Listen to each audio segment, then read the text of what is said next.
It's Friday, so you know what that means. It's Mailbag Day on Chicago Bears Central. Today, we're going to be playing your voicemails. The main part of the show is going to be wrapped around your voicemails, questions, topics, everything. But before we get into that, we're going to talk about the 4 rookie draft picks that the Bears did sign the contracts. We'll get into all that and more right after this.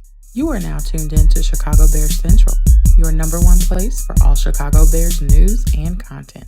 All right, Bears fans, welcome to another episode of Chicago Bears Central, your number one spot for everything Chicago Bears related. And we're about to get into it. If you want to follow me, you can do so at CEO Hayes, at CEO Haize. If you want to follow the show, you can do so at Chi Bears Central on every social media platform. But let's jump into it. So the Bears have signed 4 of their rookie draft picks to 4-year contracts. This is Noah Sewell, Terrell Smith, and defensive tackle Travis Bell, and safety Kendall Williamson. So that kind of leaves some of the other picks, but they've signed those players to 4-year contracts. So listen, they're going to be here. They're going to develop. Especially Noah, I really look at being a high-level development piece when it's all said and done, and I really can't wait to see what he looks like here in the Bears uniform and what he ends up turning into. So that's what we got. It's good that the Bears are making some movement there. The rookie minicamp starts today, so be expecting to hear a lot of news come out about the rookies, how they fared, kind of thoughts from Ryan Poles, from the coaching staff, things like that. We're going to see what they need to work on, all that type of stuff to really get an idea of how they expect these players to fit in. On top of that, we know that the Bears have also announced 14 undrafted rookie free agents that are signed with the team that are going to be also in this rookie minicamp. The Bears are taking a look at a lot of players in this minicamp, and it should be a fun one for the players as well as the coaching staff as they really lay the groundwork for players that may be a big part of the Bears' future for a very long time in regards to the undrafted free agents. A lot of the drafted free agents, we already know that they have those factored in as far as long-term pieces for the Chicago Bears. But that's it. Nothing too long, nothing too intricate. I wanted to get into the mailbag as quick as possible because we got 5 voicemails today. First one from the 770 right now. Hey, yeah, I got a hot take now after watching that pick from Roschon Johnson. Personally, I believe he's better than the whole premise of Bijan. He's gonna do his thing. He's not gonna be as lightning like all the splash plays, but he does everything that we need.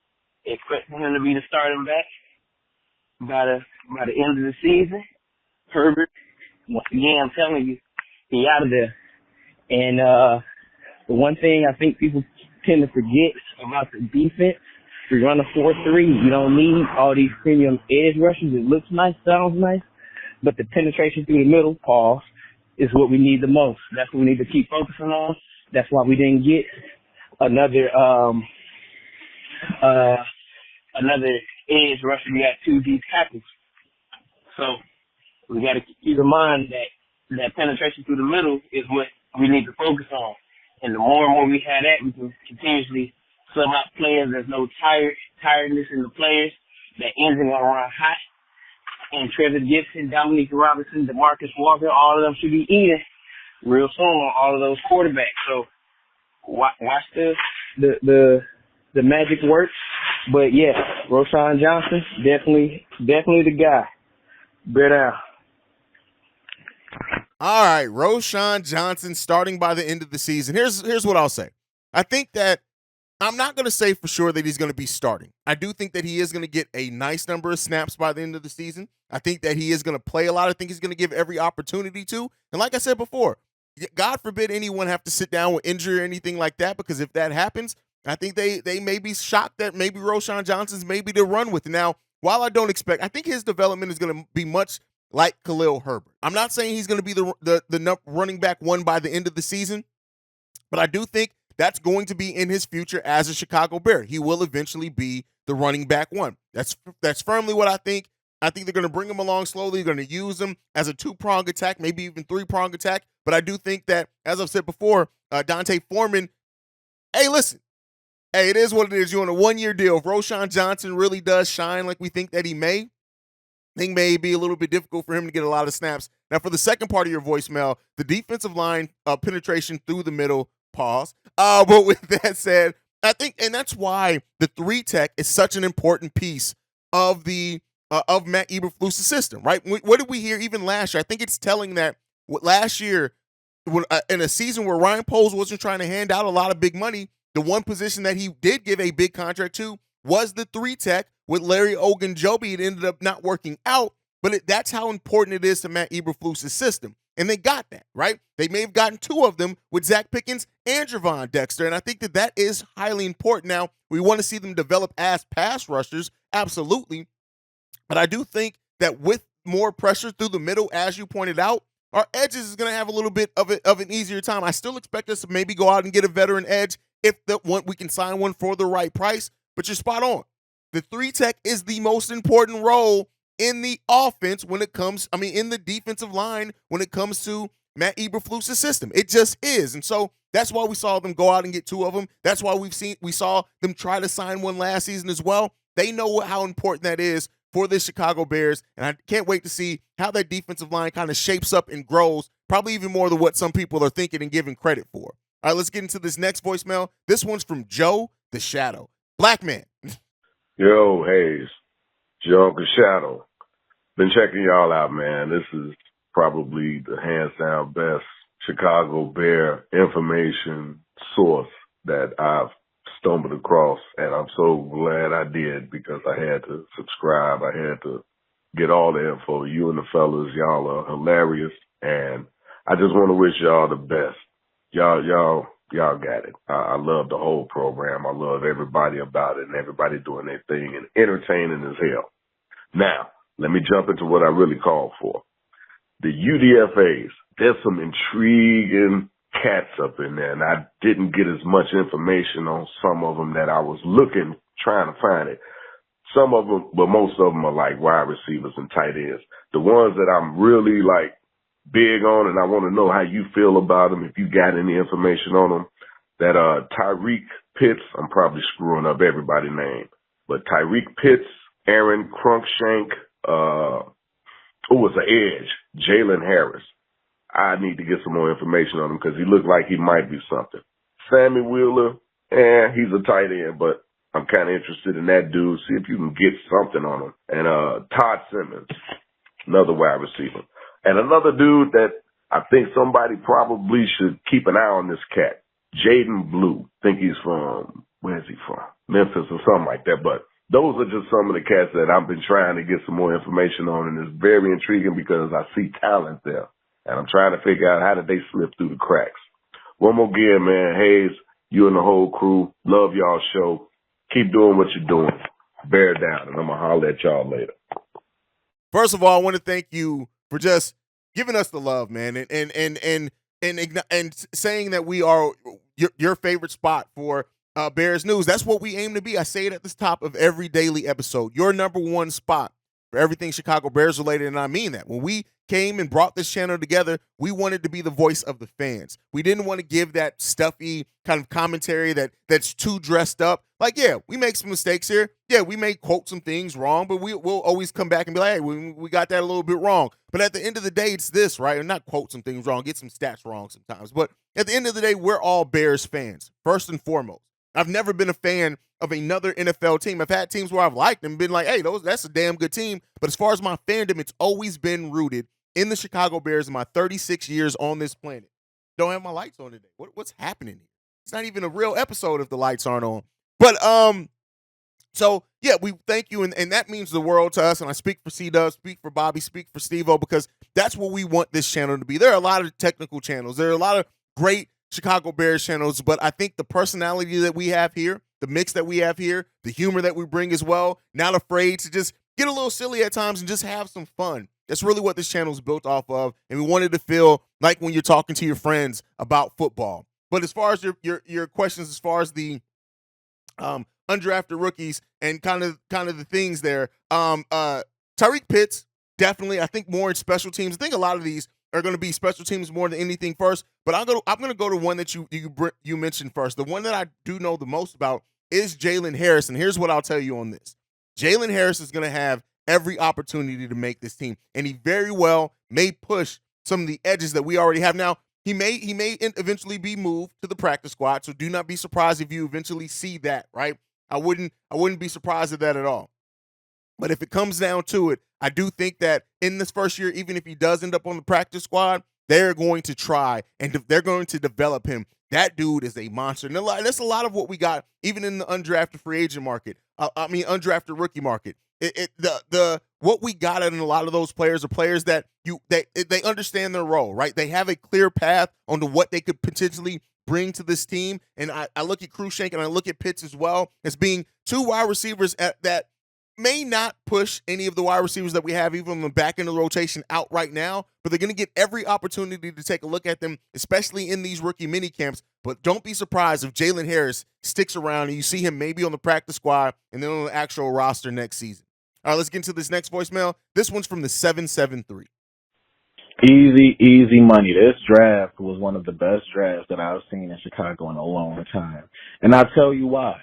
Think about what Ryan Poles has been doing since he came in. A lot of us was getting mad about the Jalen Carter situation and him not being able to get picked up by us. But look at the rapport we built with the Eagles. We've given them a great defensive tackle before with Quinn, and now we've given them another great defensive tackle in Jalen Carter. And I think, honestly, that should be enough that if they have any players who may be having any contractual issues and may not want to sign with the Eagles, we might now be first in line to pick up one of their star players as, that time is ever permitted. Same thing with the Ravens when we gave them Roquan Smith.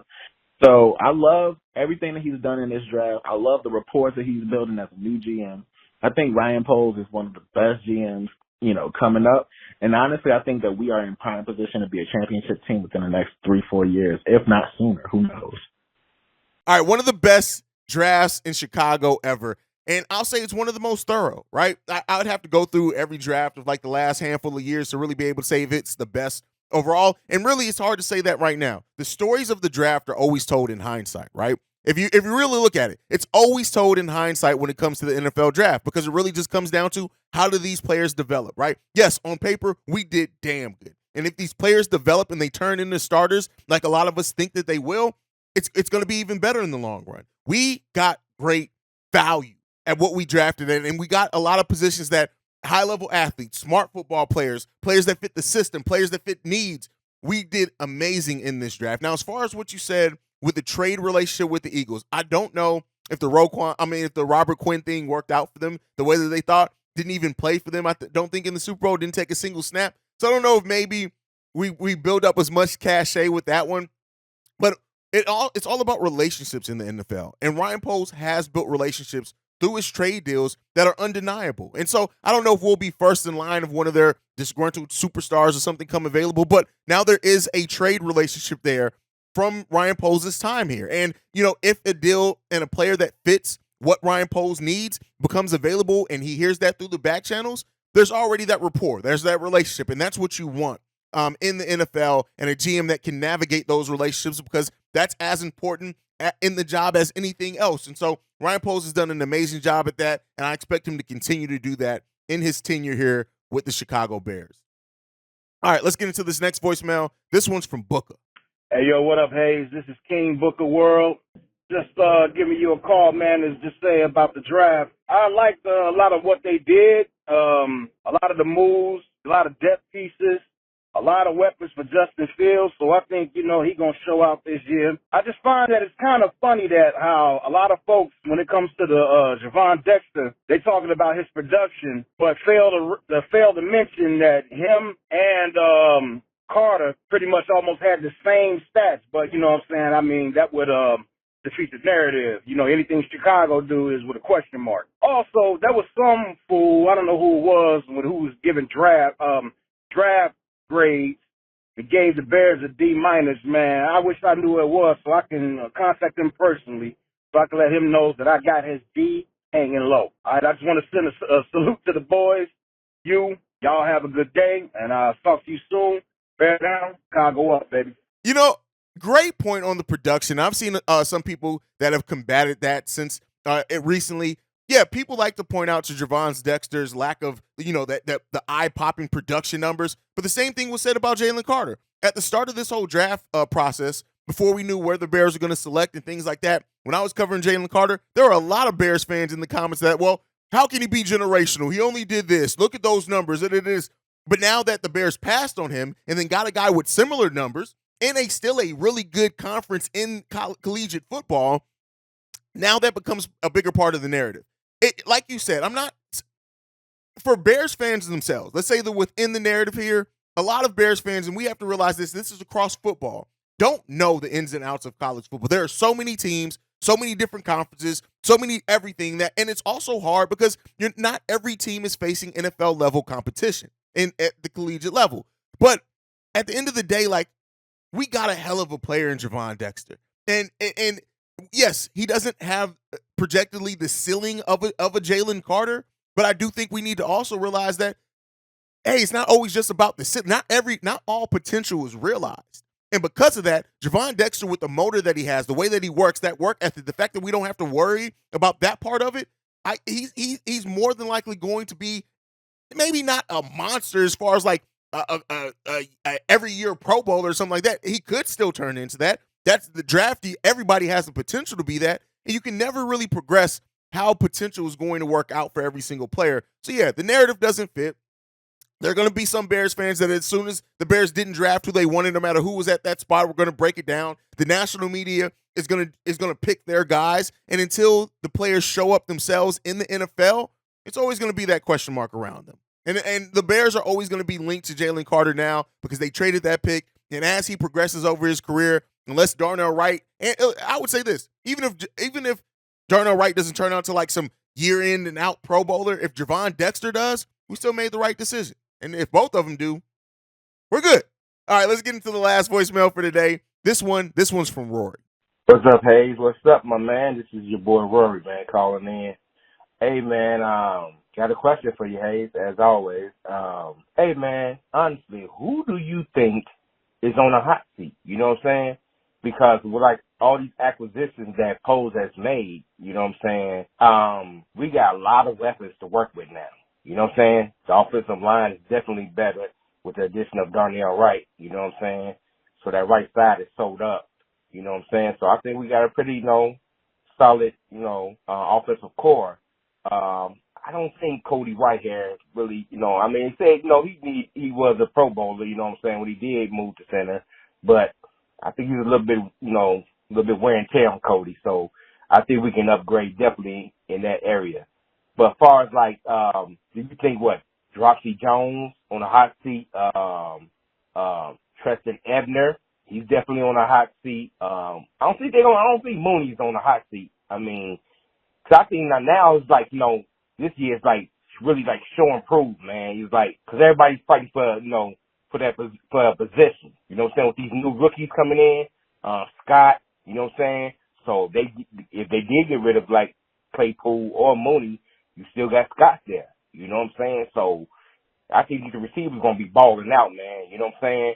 To fight for a position, and he's in the running back as well. Roschon, man, dude, they say Roschon is a dog. He's a beast, man. I saw a video with them talking to the coach, and the coach was interviewing talking about he coached Bijan and Roschon, and he said, man, Roschon is a dog. You know what I'm saying? So that boy is a beast, and he will will himself to win. So, hey, man, I'm glad we got that guy. Yeah, I definitely think he's gonna be. I think he's gonna be the number one running back, bro. Give it time. Cause Khalil Herbert's not a 3-down back. He's not. You know what I'm saying? No, that boy Roschon, he's built for that. So he's definitely a 3-down back. So I think Roschon's gonna be our number one running back. Not to hate on what's his name, Donta Foreman. He's a dog too. But Roschon is just something special, man. So it's a lot of people that's gonna be on the hot seat, bro. You know what I'm saying? So this is like, the year of show and prove. So you let me know what you think, Hayes. Who's gonna be on the hot seat, man? Defense wise, offense, running back, all the way around the team. Who you think gonna be on the hot seat? And let's not exclude Jesse as well, because he got a lot of weapons. He has no excuses now. You know what I'm saying? So hey, he got a lot of weapons to work with. Who's on the hot seat? Now, that's a difficult question. But when I think of hot seat, I kind of think of, hey, you're probably on your way out unless you're perfect. I don't really see anyone on the hot seat per se. I do think that it can get interesting for a few players. Khalil Herbert, for one, in 2 years when his contract's up, especially if Roschon Johnson develops the way that a lot of us think that he would, could get interesting for him there. Mooney or Claypool, I won't necessarily say both of them, but I think that it could be unless they produce. Now, if this wide receiver core for Justin Fields really develops this season and really just we have a great wide receiver core and everybody produces, I think they'll pay to bring everybody back. But I do think that there is maybe a little bit underlined of, hey, if one of these guys don't perform, if one of these guys has another down season, now that we've added the weapons, now that we've added the offensive line, if you guys don't show up the way that we expect, we got a number one in DJ Moore. We can go out and maybe find another 2 or another 3. So I would say them combined. I don't say necessarily both of them, but I think a combination of them. And then I also put Jalen Johnson on there. I think if Tyreek Stevenson shows up the way that some people think that he can, Jalen Johnson, especially, considering the contract situations coming up, I think it could turn into something for him as well. As far as your question about the offensive line, primarily, most of our offensive line is locked in and young. I look at Tevin Jenkins. I don't think he's going anywhere. He's not on a hot seat. Darnell Wright just got here. Nate Davis definitely isn't going anywhere, right? Braxton Jones either. Cody Whitehair, I can't really call it a hot seat. He's a veteran, and so that the hope is that you get another center at some point where Doug Kramer comes in and develops now for you and can't actually play this season. But I think the plan is always to kind of move off that, and that's just what it is in football. So I won't necessarily say anybody on that offensive line is truly on the hot seat, but if anyone's not going to be here, Lucas Patrick, Cody Whitehair, maybe not here long term, and maybe the Bears think they can do better in the offseason next year. That's kind of my thought on that. You guys can let me know down below. What do you think? Who do you think is on the hot seat for the Chicago Bears this upcoming season? But that's it. That's my time for today. Thank you so much for tuning into another episode of Chicago Bears Central. Make sure you're following the show at Chi Bears Central. You can send us any feedback, questions, comments, concerns, ChicagoBearsCentral@gmail.com. Lastly, if you want to leave a text message and or voicemail, the number to do so, 773-242-9336. We are the number one spot for everything Chicago Bears related because of you guys. And like I like to end every episode on, bear down. Love you guys. Peace, y'all. This has been a presentation of the Break Media.